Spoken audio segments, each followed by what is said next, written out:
Welcome once again to Sunday School. I'm going to be talking really loud today because it's very windy.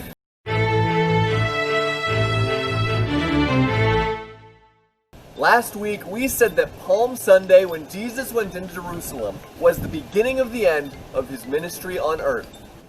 For all the fanfare and triumph on Palm Sunday, darkness was coming.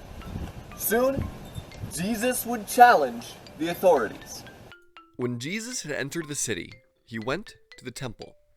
There, he found people exchanging money and ripping people off, and selling goods to exploit people in the temple. Jesus was furious. He grabbed a whip, began flipping tables, and drove them from the temple. Not long after this, he healed a blind man.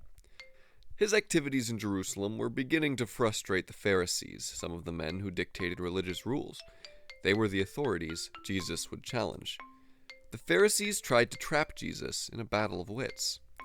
They talked about the Messiah, the Savior.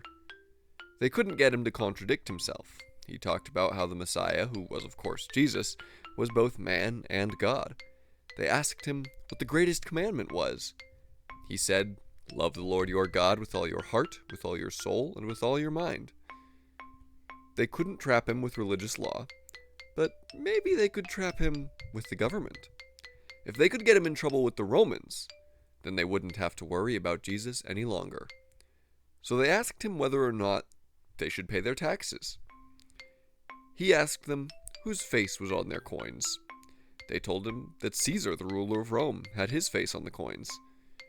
Jesus responded to give to Caesar what was Caesar's, and give to God what was God's. Jesus warned his disciples not to be like the Pharisees. Everything they did was for people to see, rather than for the glory of God. There are many important takeaways from today's lesson. We should strive to follow Jesus' example in all things, and that starts by putting God first. And part of that is doing things that are right, even and especially when nobody's watching. Doing good things should not be a spectator sport, as the Pharisees made it. But Jesus had called them out. He had thrown down the gauntlet, as the phrase goes, and had told the Pharisees they were wrong right to their faces.